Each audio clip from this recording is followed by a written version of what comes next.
now it's time to go, and so it's 9:30. I'll go ahead and start it. I will introduce Dr. Dean Radin, and followed by his introduction, guys. I will be there will be another 20 to 30 minutes for Q&A sessions. I would like to remind you all on this audience that we have at the very bottom of your screen, of your monitor, you have a Q&A box. So if you have a question, please go ahead and type your question on this Q&A box. And if you have a comment, or if you have issues with the sound or image or something, if you have a question for us, you can chat, you can use this chat box. So yeah, just remember, Q&A box for questions, and then we will monitor those for the Q&A session later on. But for now, let me introduce Dr. Dean Radin, PhD. He will be here with us talking about the bridge between science and spirituality. And Dr. Dean Radin, PhD, he is Chief Scientist at the Institute of Noetic Sciences and Associated Distinguished Professor of Integral and Transpersonal Psychology at the California Institute of Integral Studies. Dr. Radin is also a concert violinist, or used to be. He's a violinist. I'm very fond of violin myself as well. I had classes and I love it. But Dr. Radin also, he is a bachelor and master degree in electrical engineering and magna cum laude with honors in physics. That's his academic background, amazing. So for a decade, he worked on advanced telecommunication R&D at AT&T Bell Laboratories and GTE Laboratories. Dr. Radin, like I told you before, I really think you should talk to Sonia Rinaldi. You have a lot in common. He is, Dr. Radin, he's an author or co-author of over 250 scientific and popular articles. He has also 3 dozen book chapters published and 3 popular books, including the award-winning and best-selling The Conscious Universe. He also have a book, a very known book, Entangled Mind, and 2014 Silver Nautilus Book Award, The Supernormal. These books have been translated into 14 foreign languages so far. So he has given over 400 interviews and talks to several universities, companies, to name a few. We are talking about Harvard, Stanford, Cambridge, Sorbonne, and Google, including some organizations such as US Navy, DARPA, Defensive Advanced Research Projects Agency. And it often seems like science and spirituality are enemies, incapable of playing nicely together. Scientists are not fond of ideas that can be tested, and spiritual people, they say that important things cannot be measured. So, here's why I'm very big fan of Dr. Radin's work. He firmly believes that both can get along. Dr. Radin has been conducting experiments on psychic phenomena since he was 13-year-old.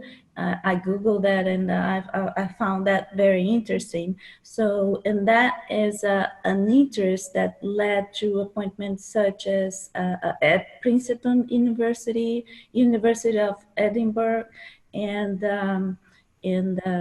as well as SR International and Interval Research Corporation. At SRI International, he worked on then secret government-funded program of psychic research, and now declassified and dubbed as Stargate. That's a very, very interesting topic.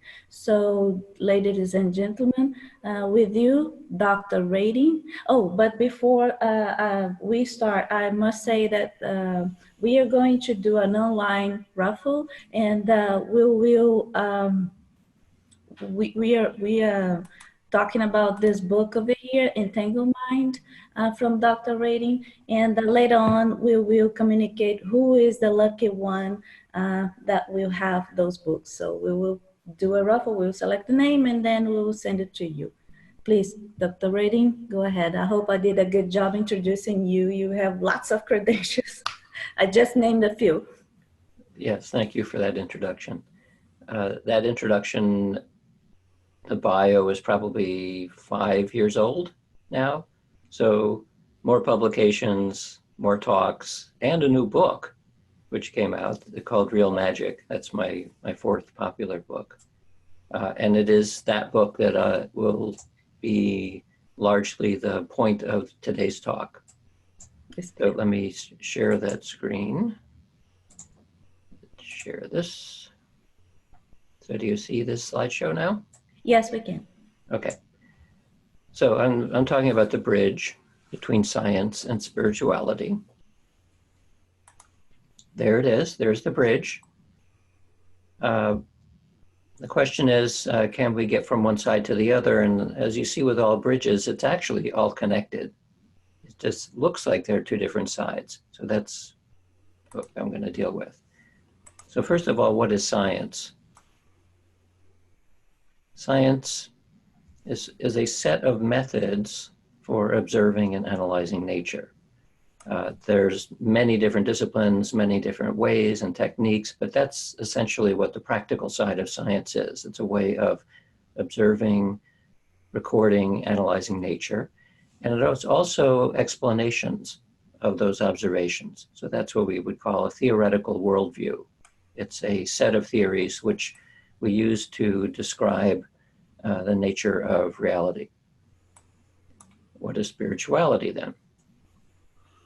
Spirituality is typically an experience of something that's bigger than you, it's more meaningful, it's more numinous, a sense that it's more than you, that something about reality is extended or entangled.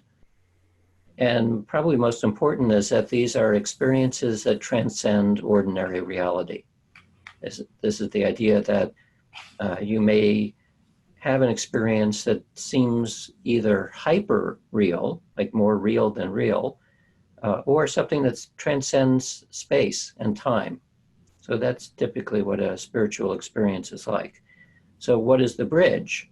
Well, the bridge has to be something that science can observe and study, otherwise there's nothing that science can say. And the bridge here, there is something, fortunately, it's these extraordinary human experiences. That's where the bridge between science and spirituality. So what do I mean? I mean the whole class of mystical experiences, and then also related to that are psychic experiences.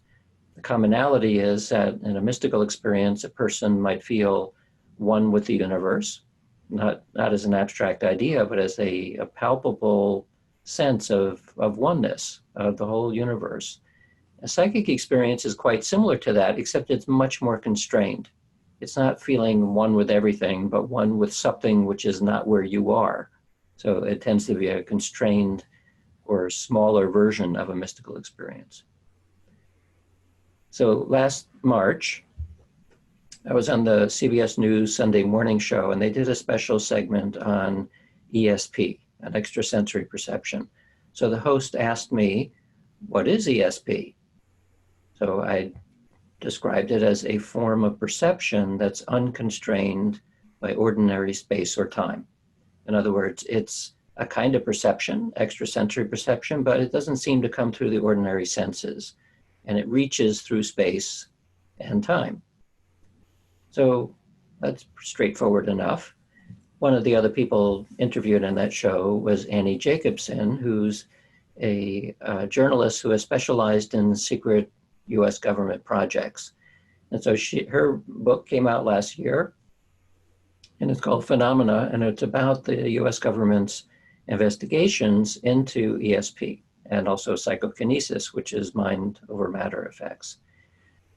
Well, I worked on that program, and that's why I was invited to speak and why she spoke about it.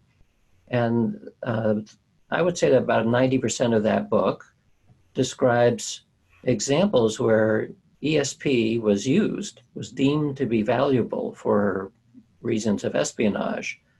But at the very end of the interview, she says that for her, the evidence doesn't pass muster, which means she wasn't convinced by it, which is very strange because all the rest of the interview and most of the book shows case after case where it actually was quite useful. So I'm guessing that she said it didn't pass muster because journalists have to maintain a sense of credibility. And so if you now are a journalist and saying, yeah, I think it's real, well, then your credibility might suffer. They also interviewed Sean Carroll, who's a well-known physicist at Caltech. And when he was asked about ESP, he said it is impossible, just flatly, it cannot exist. Well, why did he say that? He said it because from a physicist's perspective today, everything is made out of matter or energy, including the brain. The brain is identical to the mind. The brain can't transcend space-time because it's a localized object inside your skull. And so ESP is impossible. There's no way to get information that's transcending space or time.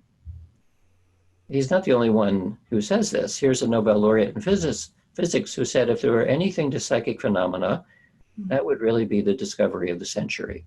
In fact, it would be more than that. It would overturn all the centuries of work since the birth of modern science.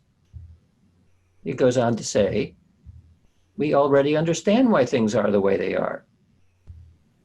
So in other words, in my words, according to science today, psychic phenomena are literally impossible. It goes even worse than that, because if you ask psychologists, these are now academic psychologists about ESP. Chris French is a well-known British skeptic of ESP.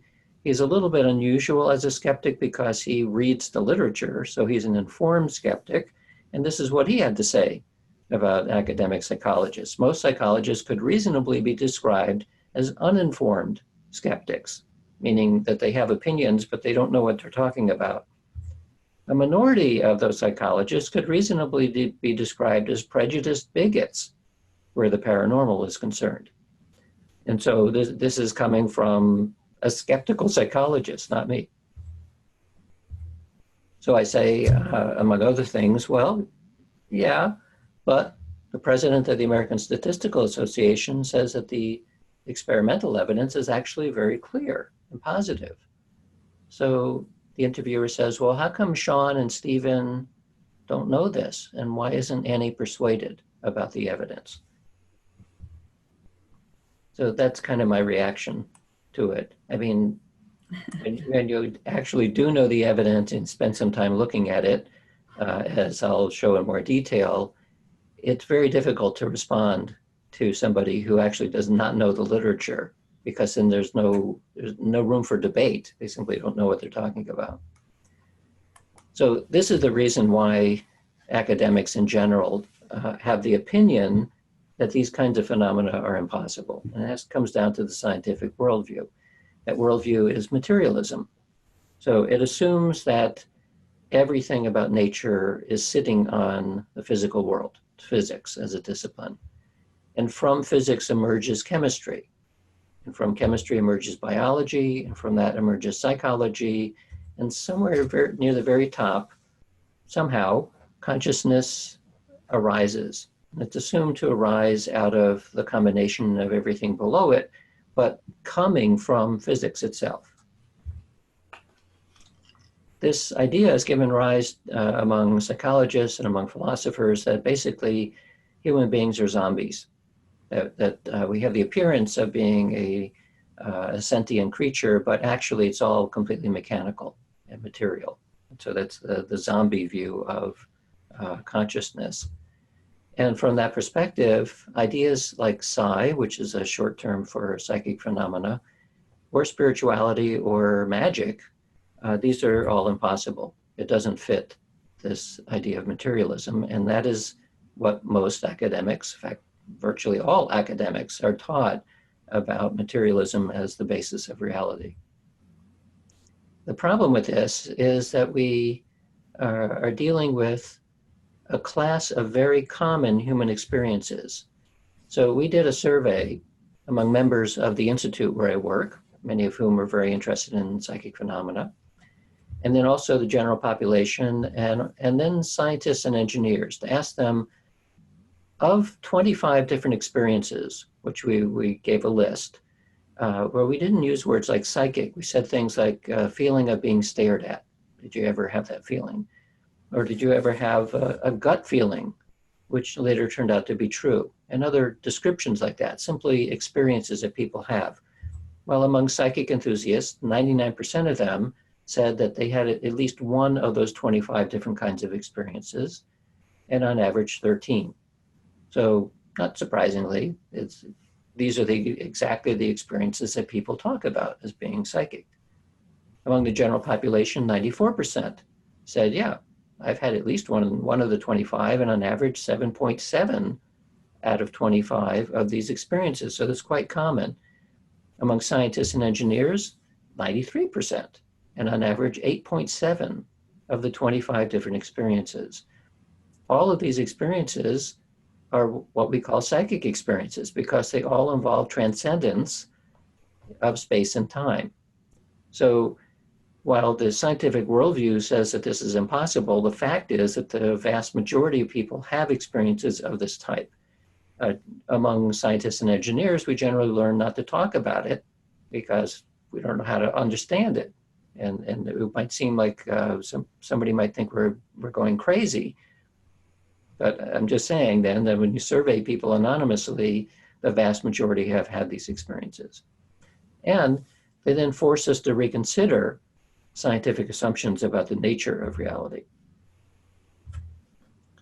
So the first question that comes along is, can science study these kinds of experiences using scientific methods? And the answer is yes.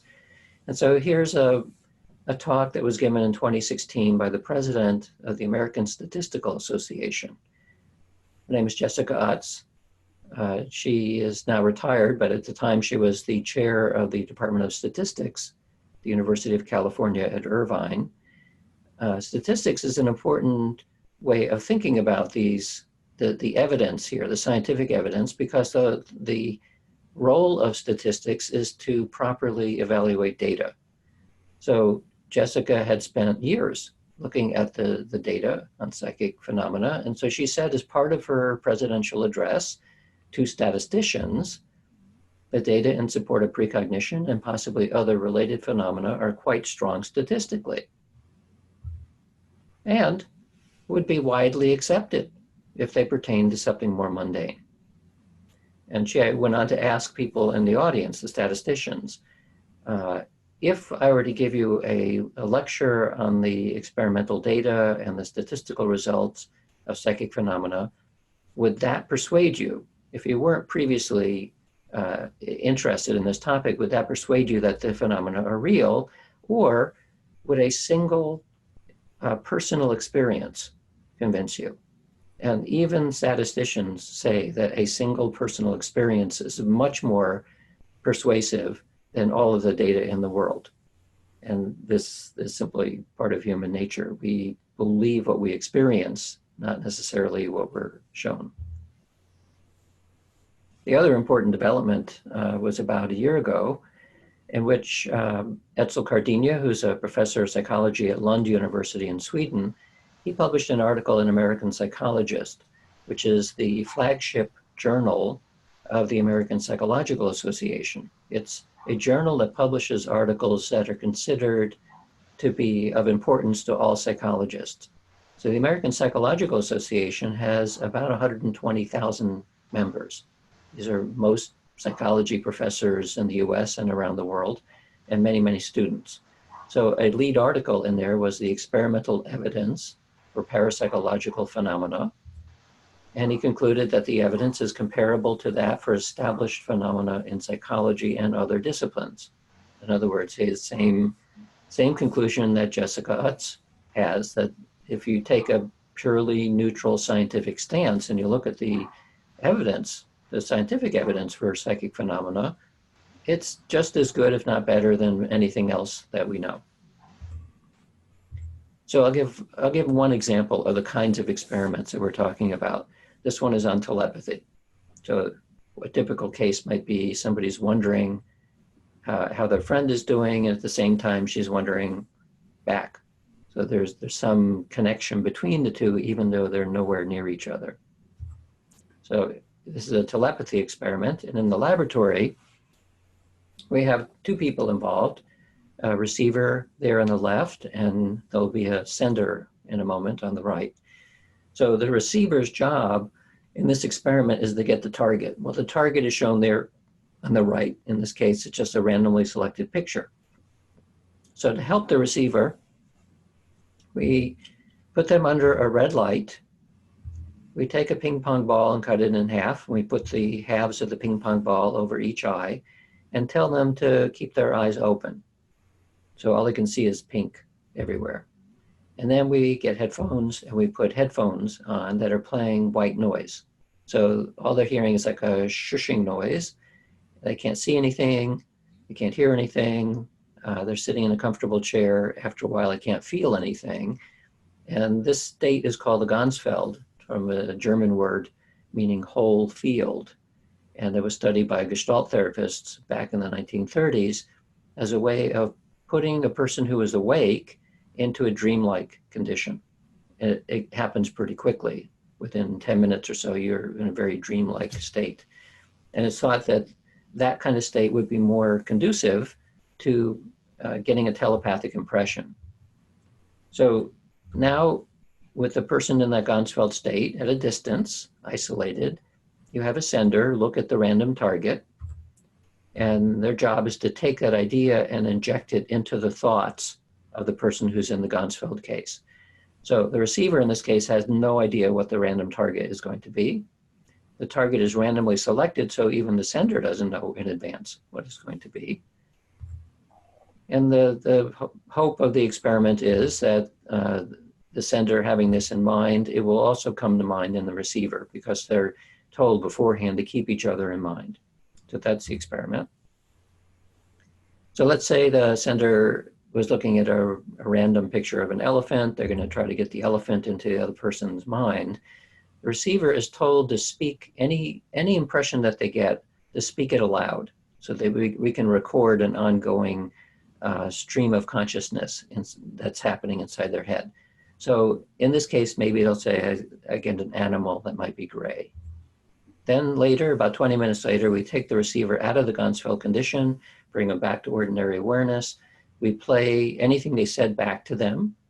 And meanwhile, we're now showing 4 pictures, one of which was the actual target, along with 3 decoys. And so the name of the game here is they have to select one, and the chances of that being correct is 1 in 4. So it's a very simple kind of experiment. So here's where I work. It looks like summer camp, but I live up in Northern California, where this is where our institute looks like. So we go behind our building, go into the laboratory, and what you're seeing there is our 2,800-pound solid steel, double-walled, shielded room, an electromagnetically shielded room, which is where we do a lot of our experiments. The lady sitting here is Gail, and she's having the ping pong balls put over her eyes. And we had randomly selected 4 pictures beforehand, and then threw a die to select one of the 4 as the target.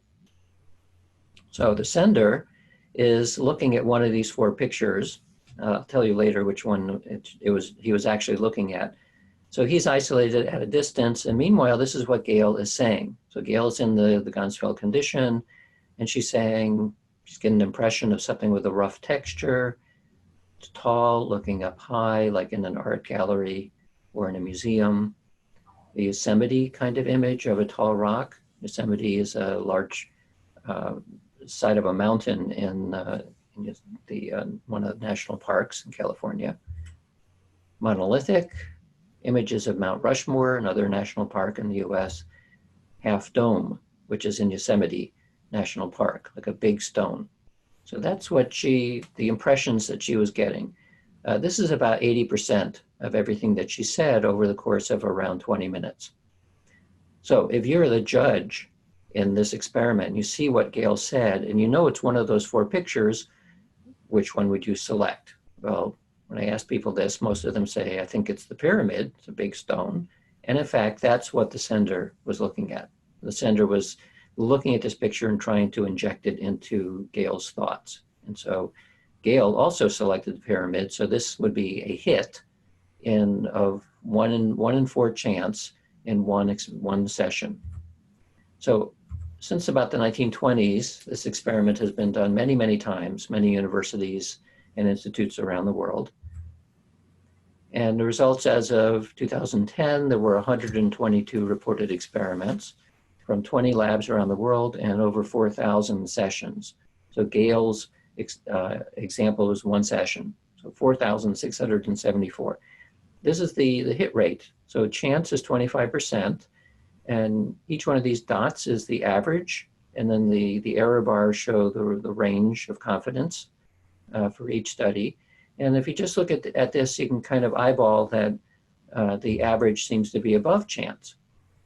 So we can look at this a slightly different way. Since all of these experiments are basically the same design, we can accumulate it and make believe that this is not 122 separate experiments, but one long experiment over time. So this is what it looked like. Now you can see where chance is, and you can see where we end up. It's not at 25%, but it's at 32%. And now you can figure out the statistical likelihood of ending up at 32% rather than 25%. And you already get a clue because the error bars tell you the confidence for that mean. And so our confidence is way above chance, in fact, to the tune of 300 trillion quadrillion to 1 against chance. So because this is such a clear outcome, and you can tell by the cumulative curve that it's been stable now for something like 2 decades, that the 32% really does seem to be the way that this experiment works. So people are guessing the right answer much more often than you would expect by chance. And this has been repeatedly discussed in the academic psychology literature. So there's really no excuse for an academic psychologist not to know this because it's out there, but many don't pay attention to it. So I could do the same exercise for 10 different classes of experiments, which show results which are sometimes as good as, sometimes not quite as good as the telepathy results, but all of them show very clearly that very rigorous application of scientific methods show that psychic phenomena really do exist. Okay, so now, well, how does it work? Well, so I'm going to claim here that magic provides a clue to how it works. And I'm talking about esoteric ideas about magical practice. So the moment I say magic, what comes to most people's minds is this. So I'm presenting this so that you can look at it and then remove it from your head.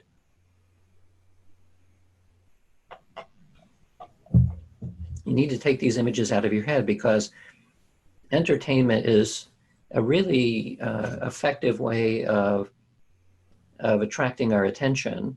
And we like these kinds of movies and stories and comic books because part of us resonates with it and we get a sense that there's something going on there. But on the other hand, it gives us an impression that things are way stronger than they actually are. So my latest book, which came out last year, is called Real Magic. It's been reviewed on audible.com over 1,000 times, and it's doing quite well. It's still selling very well. And it's really a book about science and psychic phenomena, but also focusing on how do we begin to understand psychic phenomena, because as you've already seen, if you ask a physicist or a psychologist, how does it work? They'll say it's impossible, but it's impossible because of the worldview that they've adopted, the materialistic worldview. And there are other worldviews as well. So this book, since I'm a scientist and I'm basically writing as a scientist, I was fortunate to have 2 Nobel laureates, a physicist and a chemist, endorse the book, along with many other scientists. So It might look like it's a book about esoteric lore, but it really isn't. It's about science. So I'm not talking about entertainment like the Magic Kingdom. And I'm not talking about magic whitening toothpaste and magic baby formula shampoo or magic eye lift, the instant eye lift.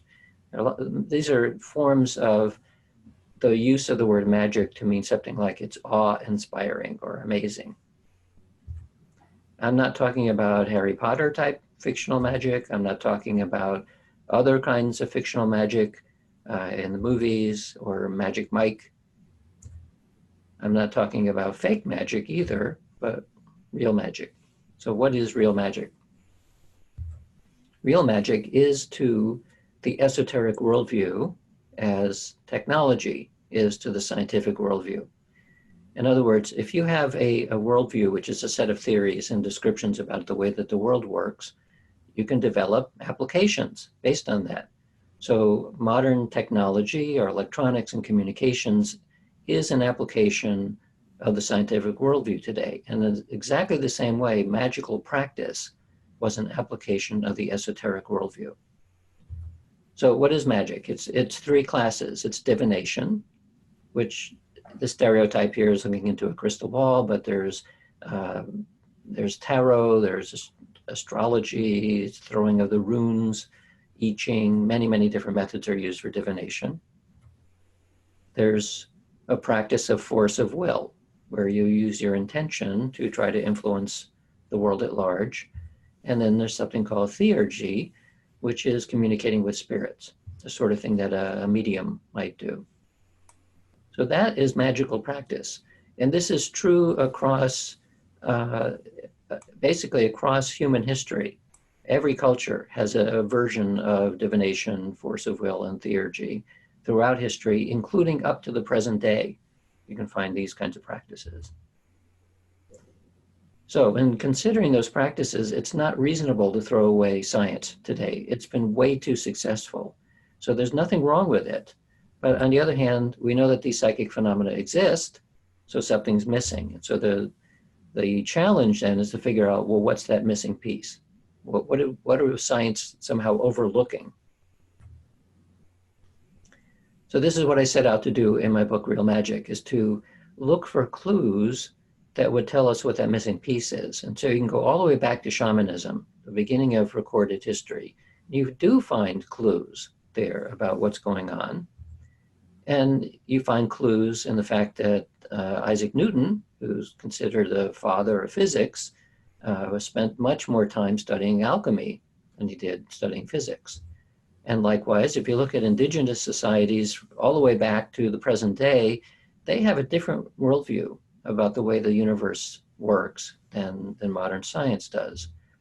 Likewise, if you study Hermeticism or Neoplatonism or the Kabbalah, alchemy, Gnosticism, there are many different traditions that go way back in history, which we call esoteric now, only because they're not what we teach in textbooks.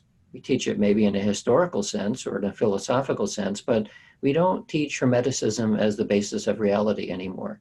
And so it gets the name of being esoteric, rather than what the textbooks show, which we call exoteric. So those traditions, those ancient traditions, were recorded by the Knights Templar and the Freemasons and the Rosicrucians and Madame Blavatsky and Theosophy and the Christian Science and Gurdjieff and many other people have collected this esoteric knowledge, and everyone created their own synthesis of this ancient ideas, including up to the present day. You can find lots of books about these ideas, and increasingly you find it in medicine. So the power of positive thinking, John Sarno's book on mind over back pain, mind over medicine, and so on. You could see a very strong influence of the esoteric literature in those books, whether the authors knew it or not. But these ideas keep repeating again and again. So I decided that maybe it would be useful to look at all of the esoteric lore and make a synthesis of it, like once again, create a synthesis in language that we can understand as people in the 21st century. And I discovered I don't need to do that because it's been done lots of times before. And one of the better overviews was The Perennial Philosophy, the book by Aldous Huxley. And he synthesized it down to 3 words, this whole esoteric literature, and that's what it is. Consciousness is fundamental, meaning more fundamental than the physical world. It's the fundamental. That's what all of the esoteric literature says. So we go back to our pyramid of the way we carve up reality into different disciplines, and all it's doing is taking consciousness as an emergent property and making it fundamental. That means it's before physics, it's before chemistry, it's the thing that's really at the bottom. So this means that it's implying that there's some form of universal awareness, consciousness with a big C, that permeates everything. It comes before space and before time. So it's before space-time, it's before the physical world itself. So people have many different words for this. I like the word consciousness because it implies there's some kind of awareness everywhere, but people have lots of different names for that, whatever that is. I put idealism in the upper left here because that's what a philosopher would call this kind of idea. So now when you go and look at ideas like psychic phenomena, spirituality, and magic, these are all perfectly acceptable for the following reason. That if we assume that space, time, and the mind, our individual mind, emerges from some grand universal consciousness, then divination makes sense because now the mind can know everything. This universal consciousness we're talking about extends through all space and all time and is aware. So your mind, which is part of that consciousness, can also be everywhere in space and time and therefore know everything, at least in principle. Force of will makes sense because we're saying that the physical world emerges somehow out of this awareness. Awareness gives rise to the physical world. So your mind too can manipulate reality. And theurgy makes sense because now we see that human physical embodiment is just one way that the mind can exist. So maybe the sun is a very complex system, which according to this idea would be conscious, and maybe the sun has a kind of awareness too. So this, of course, is what mediumship and channeling and that sort of thing studies. So we're talking about real magic then. First of all, magical thinking is everywhere. Everybody is superstitious. Everyone uses magic constantly.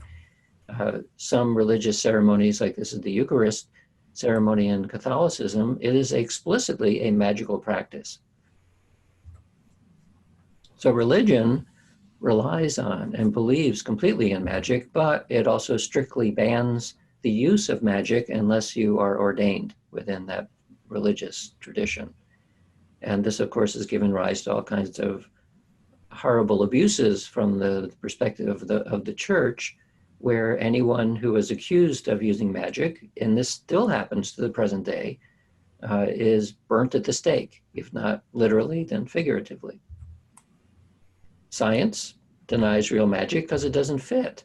So and scientists know people are interested in magic, and that's why the science of Harry Potter, where they see the little green circle there, how magic really works, it's using current technology as a way of saying, well, how could we simulate the kinds of things that is talked about in Harry Potter? So it's not real magic, it's technology.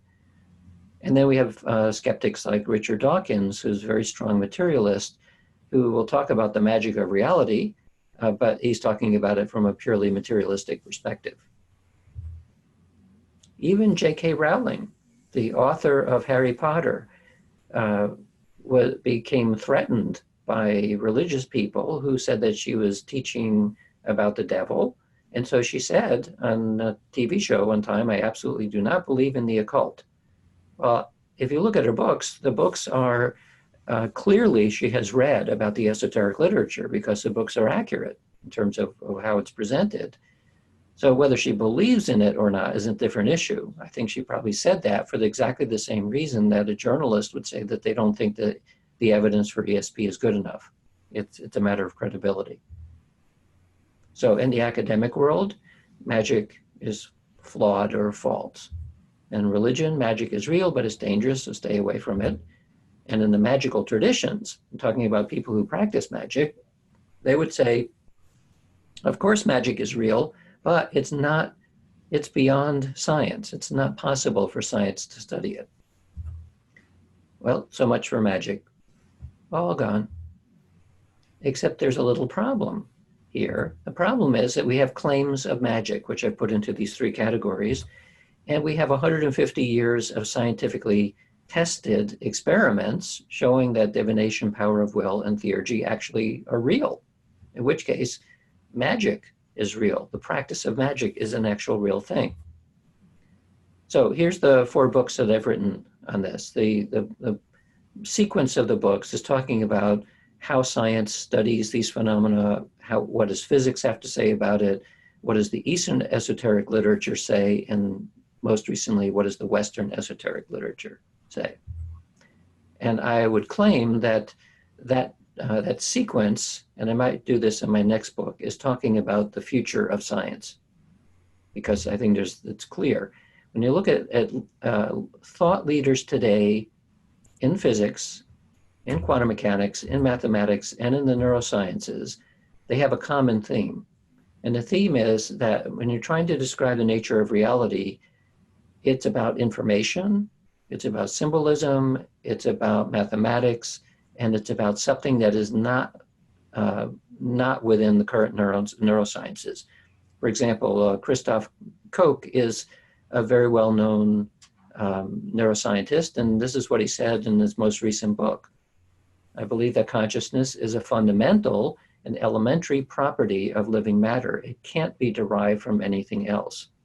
You find this, as I said, from physicists, from mathematics, again and again, the people at the leading edge of science are saying that when you're looking for the nature of reality, it actually no longer looks like matter and energy. It's starting to look like information, like symbolism, like mathematical symbols, like something else we don't know, but it's something below, essentially, something more fundamental than matter and energy. Well, that's in the direction that I've been talking about. You also increasingly find that the academic press is becoming more suitable or more accommodating to these kinds of ideas. So each of these books is talking about ideas of spirituality and transcendence, ideas of retrocausation, Buddhism, science, and the paranormal.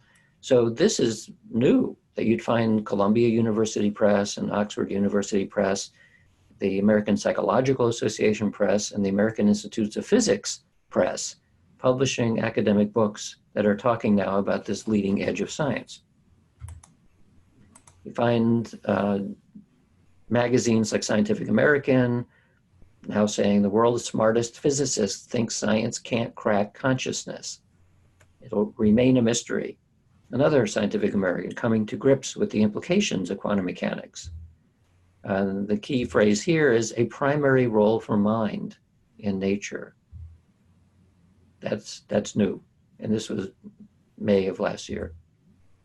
Nature is one of the top science journals, and they had a very interesting article on the mental universe saying physicists shy from the truth because the truth is so alien to everyday physics. The universe is entirely mental. So this is actually kind of shocking. This is already back in 2005, where leading scientists were saying that there's something about the nature of reality that the scientific worldview today does not know how to deal with it. And most of it has to do with the nature of consciousness itself.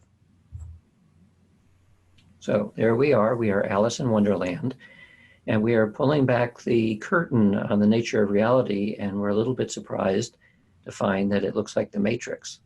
So you pull back the curtain on matter and energy, and you're starting to see mathematics and symbols and information rather than what we thought, which was that it was a purely mechanistic or materialistic worldview.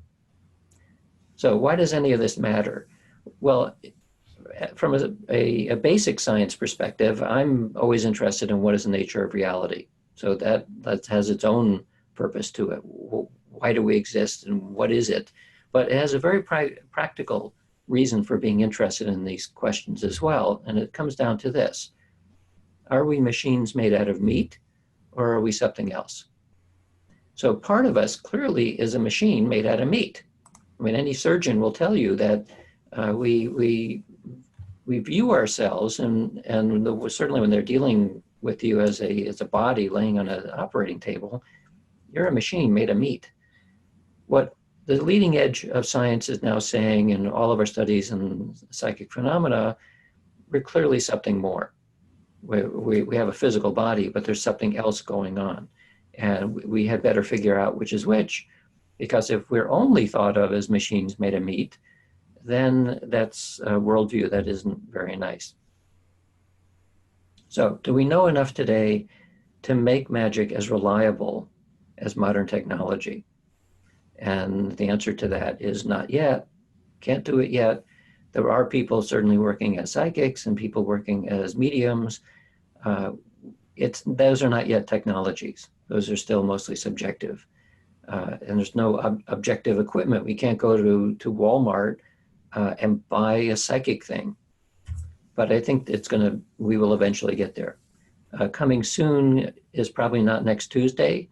It still might be 100 years off, but from the point of view of how long humans have been around, the development since the beginning of modern science, roughly 300 or 400 years ago, if it only takes 300 to 500 years to get to the point where we begin to recognize that the ideas and the esoteric literature was correct, we develop a technology of magic, that would be amazing.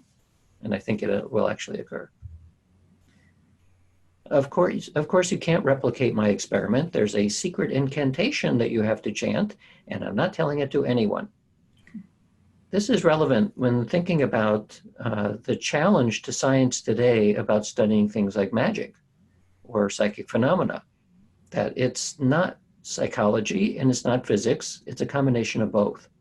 The phenomena we're talking about is between science, or between physics and between psychology. It's that space in between, and there's no existing discipline for that space except for parapsychology, and parapsychology is not part of the academic mainstream.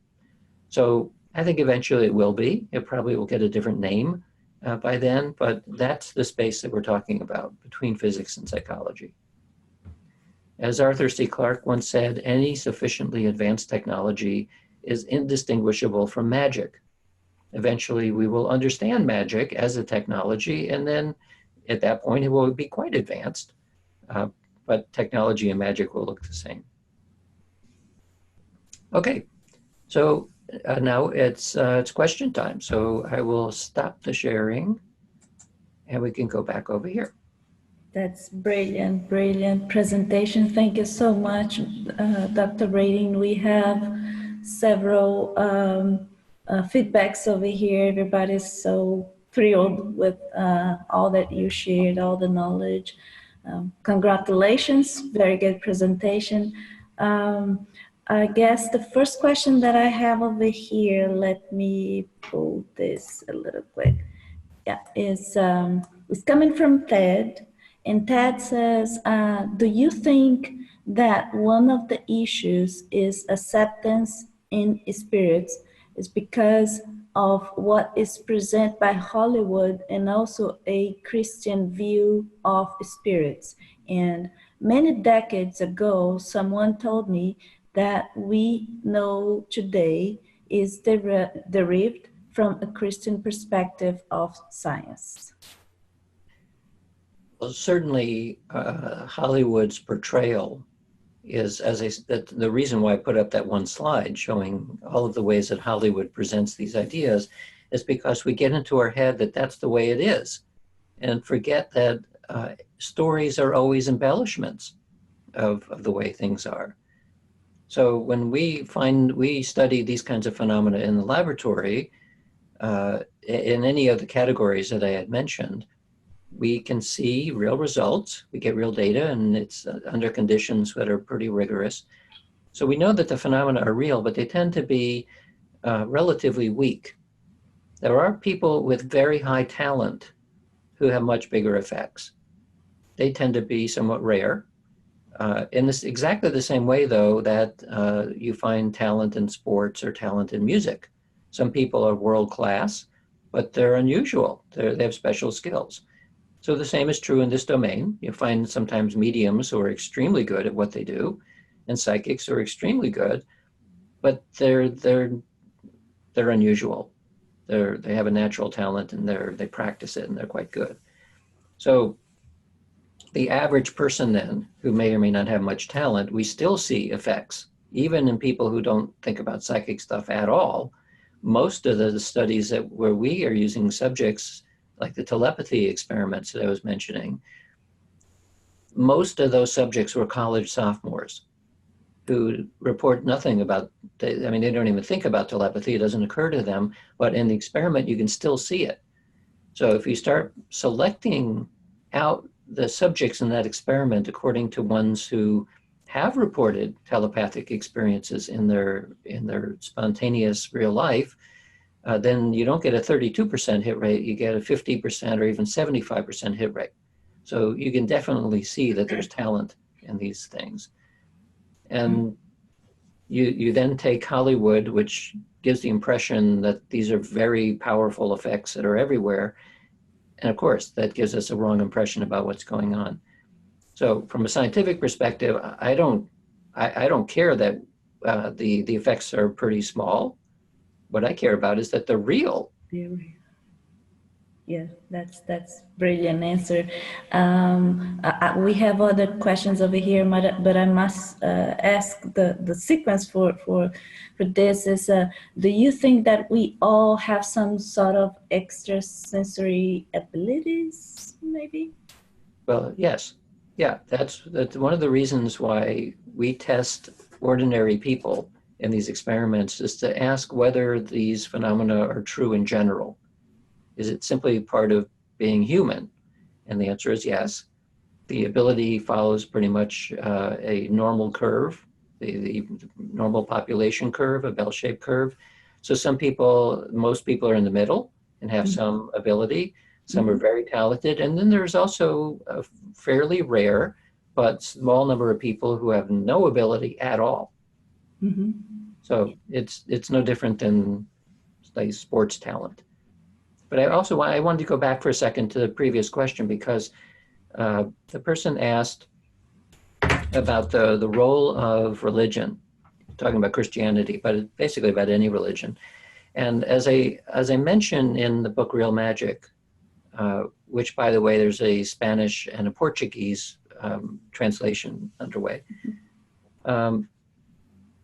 it's very clear that religion in general has suppressed the esoteric lore from the beginning. For 2,000 years. All of that lore, which used to be mainstream ideas, was suppressed, very severely suppressed, because it would not do especially for the Catholic Church, think of it as the Holy Roman Empire, for them to maintain the social control, which they did very effectively for a long time. You couldn't have people, you couldn't have a new Jesus popping up every so often, someone displaying amazing paranormal gifts, because they would distract from the power of the church. So one of the reasons why people were then declared saints, people who were showing these gifts, they were studied carefully, and if they were achieved sainthood, that brought that miraculous person into the fold of the church, and it was okay. But if for some reason the person demonstrating these miraculous gifts was not part of the church, they would be attacked, or they'd be declared demonic. And you see that still today. There are still many people who believe that these kinds of phenomena, whether it has to do with spirits or just something simple as psychic phenomena, they will declare it as demonic because that's what they've been taught, that it's not part of the church, and therefore the only other possibility is that it's against the church. Well, from my perspective, that's nonsense. This is simply a part of being an aware living creature. And by the way, psychic phenomena are not limited to humans. We've done studies with animals all the way animals for like dogs and cats, but all the way down to insects. So we're talking about sentience, something that has some kind of awareness to it that seems to have very similar kinds of abilities. So this, again, makes sense from the point of view of consciousness as being some sort of a fundamental. And it's not a skill per se. It's not like a human skill. It's simply related to the fact of the nature of consciousness itself. That's fascinating, fascinating. And as a data lover and as an engineer, I am a data lover. So I really, really enjoy evidences as well. So following the same subject, the same topic that you just mentioned. So what is the most compelling evidence in your view that what we just said, that, you know, extrasensorial abilities is in nature? What do you think is the most compelling evidence? Well, the article that I mentioned that was published in the American Psychologist Journal gives 10 meta-analyses. And it's a integration of evidence from 10 different classes of experiments. And what you find in that is that certainly the telepathy data is extremely good, because it's not just that one experiment. There's 4 different ways of testing telepathy, and all of them show similar results.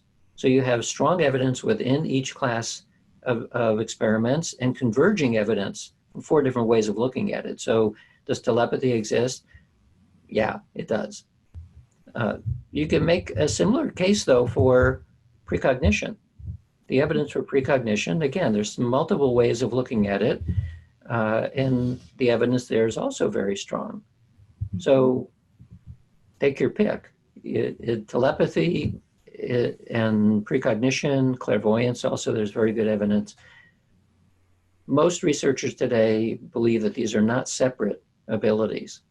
They are the same underlying ability that happens to manifest in different ways. So, and that's what I suspect as well, that both perceptual kinds of psychic phenomena and also intentional psychokinetic effects, that probably underlying it all is the same thing, but it can be expressed either as something outgoing or something ingoing, and it just looks different, but it's not really that different. That's brilliant. Yeah. Well, from my perspective, I tell you that my dog speaks to me telepathic way. Yeah, amazing. Yeah, he tells me when he's hungry anyway. Well, we have the next question over here from Luis Sergio Marota. Hi, Luis. Thank you for supporting us. He says, first, congratulations, Dr. Radin, for your work at Institute of Neuroscience, and as well as for your recent book, Real Magic. We have been talking about here can surely give rise to a total change in humanity's thoughts, behavior, and procedures. And that's one of the greatest fear we need to come over. What would you, what would be a pathway for anyone, including mainstream scientists, to go through to allay our feelings of fear before this big change? That's a very good question. So I would say, first of all, the fear that I hear expressed often by academics in particular is that if these phenomena were really true, we would have to throw everything we know away and start over. Like, oh, we have to throw away our textbooks and start again. And that is a misplaced fear. That is not true. Materialism as a way of understanding reality is so effective and will continue to be effective because there really is a physical world out there. And it does act in many ways in mechanical ways. That's the way it is. That's why we've been so successful, and among other things, showing that we've now doubled the human lifespan. And purely as a result of studying the mechanistic way that the world fits together. And so it would be silly to deny that materialism is an effective way of studying reality. It simply works. On the other hand, it doesn't account for especially for these extraordinary human experiences. It's not good enough to describe why they work. That's why science tends to reject it. So how do you fix that? Well, as I tried to point out, the history of science shows that people get an idea about the way things work and start collapsing into it, thinking that that's the only way it can be. So you go back to 1900, when Lord Kelvin gave a talk at the Royal Society in London. So he was a major physicist of the day. He's actually an engineer. He got a knighthood because he was the first to do a transatlantic telegraph. So his name is Sir William Thomson, but when he was elected to the House of Lords, he was the first scientist elected to the House of Lords. He got the name Lord Kelvin. So he gave an address on the status of physics in 1900. And at that time, academic physicists, were discouraging their students from going into physics because they basically understood everything. Because their models of reality, which were based on Newtonian mechanics, were so good that it accounted for almost everything that they're able to measure. So Lord Kelvin said, we pretty much understand everything except for two little things, two clouds, as he called it, two clouds on the horizon. One of those clouds turned into quantum mechanics and the other cloud turned into relativity. So over the course of the 20th century, from a physics perspective, our understanding of reality radically changed, completely changed. Our understanding of matter, of space, of time, all of it, totally different. And you see this again and again. Every 20 years, somebody will say, well, we understand how everything works. That's why I put that slide in my talk about a Nobel laureate saying, well, we already know how everything works. No, that is often said. That is never true, ever. So we get a sense of arrogance after a while that we're really smart and we understand things now. All you need to do is look at the history and we realize that this is never the case. This is why our textbooks change about every 20 years. So you can look back now. We can look back in 1900 and say, well, Lord Kelvin didn't know. He was ignorant about what was about to happen. We look back in Newtonian mechanics and we didn't throw away Newton. If you're building a bridge, you use Newtonian mechanics. You don't need quantum mechanics to build a bridge. But we look at it and say, well, that's a special case. Those kinds of physics work really well on large-scale structures. They don't work that well at a galactic scale, but they work like human scale. That's all you need is Newtonian mechanics. It doesn't work anymore when you start talking about large-scale structures like the universe, the solar system, nor does it work at the microscopic scale. So we didn't throw away Newtonian mechanics. We expanded our assumptions about what's going on into quantum mechanics. By the same token, I'm saying that we will eventually expand the entire scientific worldview in such a way that we have to include consciousness as part of the mix. So we're not going to throw away any textbooks. We're going to end up writing new textbooks, which will expand our notion. So that helps allay the fears, because now someone who has spent their life in some academic discipline, it's all perfectly fine. It's just that we're adding on a new way of looking at it. That's very good, excellent answer. And talking about quantum physics, let me ask a question that I had over here.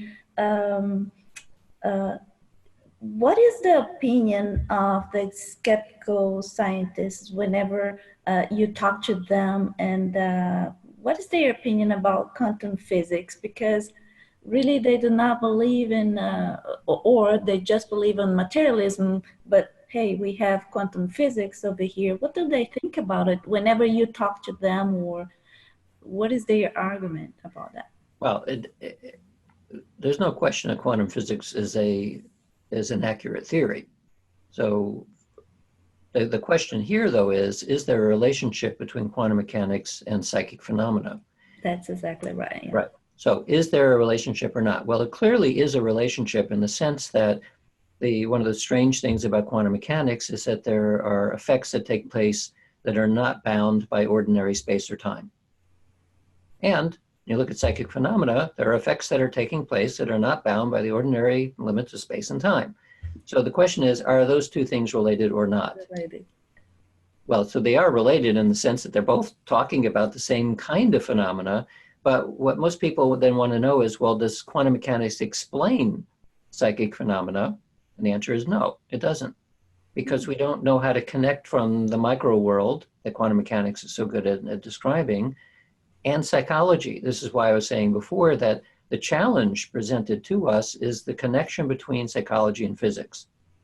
That's where these phenomena live. They live in between the two. Mm-hmm. And so we don't know yet how to connect quantum mechanics to psychic phenomena, with the possible exception of if you view the brain as a quantum object, which it is, the question is, does it operate as a quantum object? Right? So most neuroscientists would say you don't need quantum mechanics to understand the mechanisms of the brain. On the other hand, it's undeniable that portions of brain activity are taking place at the quantum scale. Every neuron has ions going across the synapse. That is happening at the quantum scale. So it is not unreasonable to expect that there's some aspects of brain function, which is correlated with the mind, that is quantum-like. So what does it mean to be quantum-like? It means that some aspects of what's going on can be thought of in terms of a wave and not just a particle. Well, those waves are not in space-time. Those waves extend throughout the universe. So from a purely mechanistic perspective or materialistic perspective, you could say that there are portions of your brain which are clearly located here, and there are portions of it which extend through the universe as well. And that's happening constantly, dynamically at every synapse and every neuron in the brain. So there's a lot of waves passing out through the universe. So given that this is not something that happened last night, it's the way that we evolved, and this is the way that the brain operates. Most of the time you are localized, but not all of the time. So maybe there are other states of awareness where this wave-like nature of the brain, which is very small. I mean, it's a very tiny piece of what's going on, but nevertheless, it's you, it's part of you. You're extended through the universe. And you're extended in a way that transcends space and time. So you can make up a model which says, yeah, okay, from a quantum perspective, the physical brain is spread out in space and time to a small extent. Is that sufficient to explain psychic phenomena? Well, maybe. We still don't completely understand how it is that brain activity is giving rise to awareness. And most of what's going on in the brain is completely unconscious anyway. So maybe we are unconsciously connected to everything. So that would be a way of describing what's going on here without saying firmly, because it's probably not true, we cannot say firmly at this point that quantum mechanics and psychic phenomena explain each other. But we can say, yes, you can begin to build models that show that it's not as different as you may think. That's a very, very interesting perspective. Yeah, brilliant. Thank you.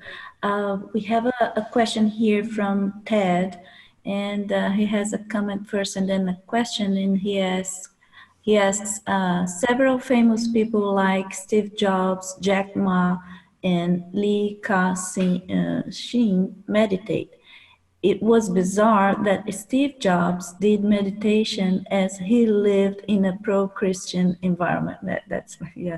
And is there a pattern of the type of people who have more ESP and the groups that have less? You mean among meditators? Yes. Is that the idea that meditators have more ESP? Yeah. Yeah.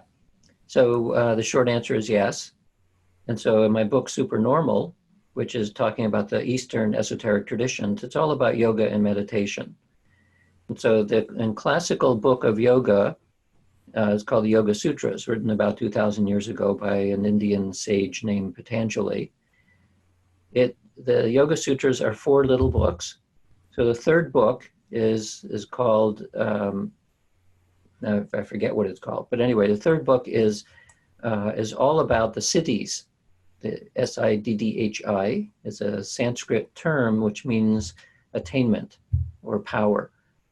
The siddhis are said to be special abilities that occur as a result of disciplined meditation of a certain kind. And it gives basically a prescription that if you want to develop telepathy, you do this, this, and this, and then you do telepathy. You want to do clairvoyance, you do this practice, and you develop it. And the idea is that in advanced meditative practice, you essentially can at will achieve a mystical state, a sense of union with the universe. Mm-hmm. You maintain enough of your own awareness, though. Like, in spontaneous mystical experiences, you are having the experience, but oftentimes you don't have a sense of yourself. When after the experience, it was you, and you can remember it, but during the experience, you may not have a sense of self.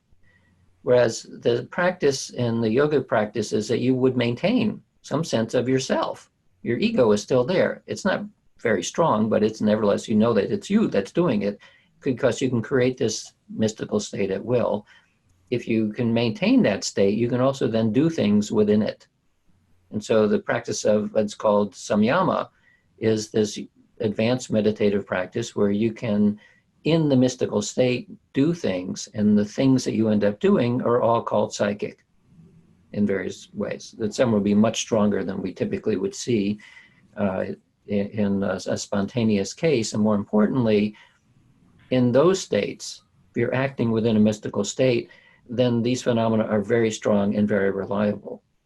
So rather than getting a 32% hit rate in a telepathy test, you would get 100% hit rate because you're consciously using the ability as opposed to getting a very vague impression about it.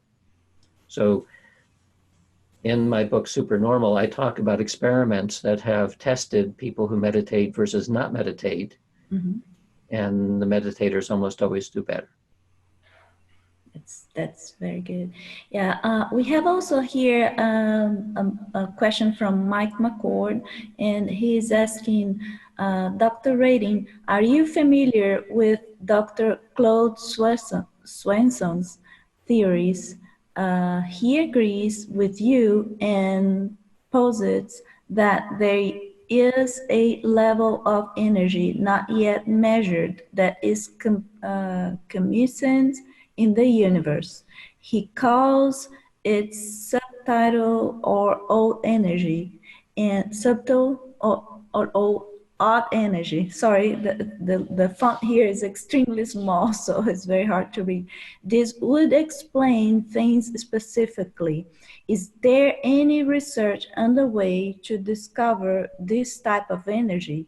Thank you. From Mike from Kansas City. Hi, Mike. Yeah, so I know Claude's work.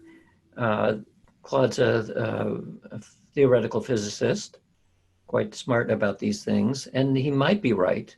The problem with many of the proposals about other forms of energy, more refined versions perhaps than what we currently understand, is that it's very difficult to know how to test if that is correct or not. Mm-hmm. So I'm not aware of anyone who's specifically trying to find that kind of an energy. It's very similar to the phrase subtle energy. So there are healers of all different types who can personally feel something happening.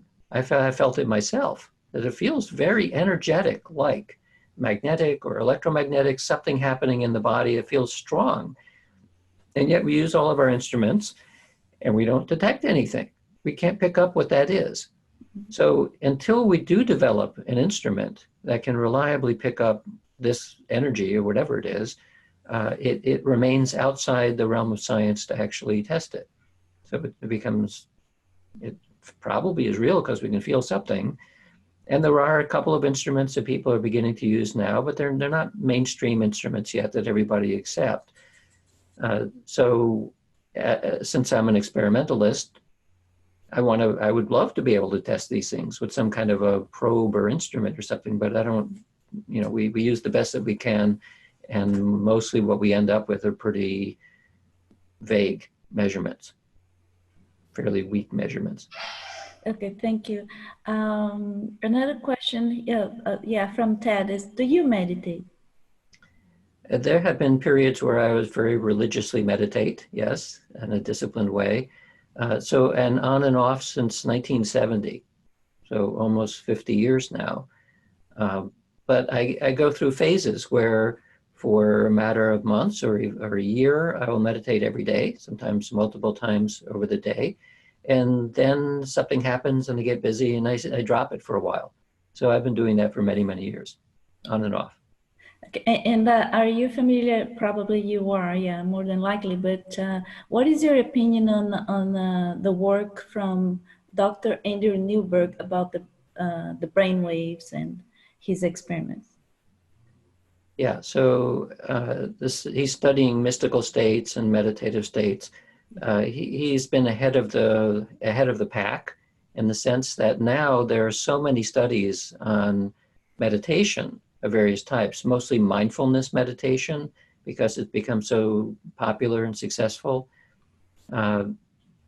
It's very clear that meditation changes the morphology of the brain, the shape itself. It changes its function. For the vast majority of people, meditation is beneficial mentally and physically. For a very small percentage of people, it is not a good thing. Roughly 2% of people, for one reason or another, are really not suitable for meditation.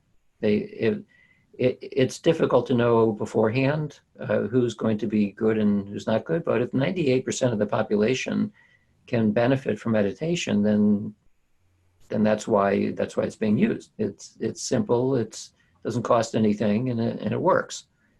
So in terms of the neuroscience of meditation, one of the surprising things that has been discovered in recent years is that the whole brain power begins to drop, and especially in advanced meditation. So it's not only that brain frequencies are slowing down, the overall power begins to drop, which is unexpected. And it kind of suggests that in very advanced meditation, occasionally you'll be taking an EEG and measuring it, and the person goes into some state where it appears as though their brain has stopped. The electrical power really drops significantly low to the point where you're thinking this person has become brain dead. Well, they're clearly not brain dead, but something happens to the electrical activity in the brain that it just becomes so calm that it looks like it disappears. It's pretty rare, but it does happen, and it's consistent with the idea that it's possible that the electrical activity in the brain as an organ, can become so calm that either the brain waves begin to cancel each other out, because after all, there's interference waves going on. They might just cancel each other out, and that's why it looks like the power drops. Or it might be that the electrical activity itself and the neurons just slows way, way down to the point where it looks like the overall power is dropping. So I don't think we know what the answer is to that yet. But interestingly, people even on psychedelics, like on psilocybin, their brain does the same thing. Overall power drops, frequencies begin to drop down, which is completely opposite from what people originally thought. They would thought if you took a psychedelic that your brain would be going crazy, like fireworks going on, but that's not the case. So there's still a lot to learn about what's happening in these altered states of awareness. Yeah, thank you. We have a question here from Ella, and is asking if precognition or clairvoyance prove to be correct in predicting future events. Does this mean our destiny is a priori mapped up? Yeah, It is I know what the mapped question out. is. Yeah. And if that's the case, what is the relevance of free will from UK? Yeah. So I think we have free will in a micro sense. That is, if I go to a restaurant and I choose what I want to eat, I have free will to choose this or that. But to a limited extent, even there, to a limited extent, because a lot of our conscious decisions are actually driven by unconscious needs and desires.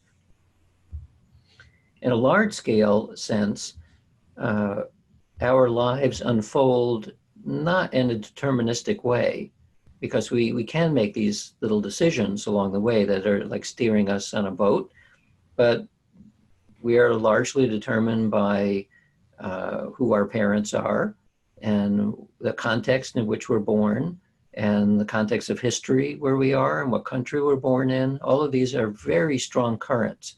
So if you take the metaphor of a boat, you're like on a little boat and you can steer it a little bit, but you're caught in the currents of history. And that is, in a sense, a kind of determined or fate, that you find yourself in that boat and you're going to be drawn by the currents of history no matter what you do. But you can still steer it a little bit. So you have micro free will. As far as precognition goes, we have done studies to see whether or not precognition is predicting the event that must occur, like a fated event, or the probabilistic future, the event that is likely to occur. And so as far as I can tell, the studies indicate that precognition predicts the probable future, not the thing that must occur. So that also leaves an opening for free will, so that you could have a precognition of something happening, and once you know that, you can then change the outcome, because what you were getting was probabilistic information and not fate. Excellent answer. And we have here also, what is, no, do you consider yourself a spiritual person, and how might you define that for yourself? It's an interesting question as a scientist. How do you consider that for you? Well, so I was not brought up with any religious beliefs. So I'm not a religious person by any means. I probably would consider myself to be in the category of spiritual but not religious, in the sense that spirituality for me is a sense that there really is meaning. There's meaning and purpose somehow. We're not simply random objects without any purpose. Figuring out what the purpose is in a grand sense, I don't know that we're capable of that, but that this becomes now a subjective sense of things. So I haven't had too many psychic experiences. I've had some, and I've had spontaneous synchronicities and that sort of thing, probably not more than the average person. But I've always been curious about it for as long as I remember. So if I had to suspect why I went into this as a profession, it's because from age 5 to 25, I thought I was on a track to be a classical violinist, to be a concert violinist. And so I spent many hours every day practicing. Well, that's a kind of a meditation, especially given that on my music stand every day, on the top of it, I had a card that said, "Learn to listen." So the learning to listen for a violinist is to get the intonation right. But I was pretty good on the violin. So my intonation was fine after a couple of years, but I had this subliminal message constantly: learn to listen. So I was learning to listen in every way that you possibly can. And playing the violin for a couple of hours a day is a meditation. So I suppose having early training for 20 years on meditating perhaps gave me an internal sense, a subjective sense that there's way more going on about the nature of reality, which is linked to the mind in some way than the science has caught up to yet. So fortunately, I was also interested in science. So the fact that I'm using science to study that intuition is not too surprising. And that's simply what I've been attracted to. So there you have it. Yeah, well, that's excellent. Thank you, Dr. Radin. It has been such an honor to have you today with us. And I'm really honored to have you supporting this, the first science and spirituality connection. We also, I wanted to reemphasize, we have no connection to any religion as well. Coming from a scientific field, being an engineer myself, I also didn't want to have any sort of relationship to that, but rather focus on what experiment we have, what our scientists are saying, and also talk about psychic phenomena, because they are. We cannot deny them. They are there, right? So what they are. So like I said at the very beginning, magic. Well, magic, yes, exists, but I believe they are magic up to the point that until the point that we have the technology to explain how that happens. Right. So, Yeah. so Magic is thank, a word that we use until we understand what we're talking about. exactly, that's exactly right. So thank you so much for being with us today. Thank you for the audience, and I hope to see you and talk to you about other subjects, perhaps the new book, pretty soon. Great. Thank you. Thank you so much.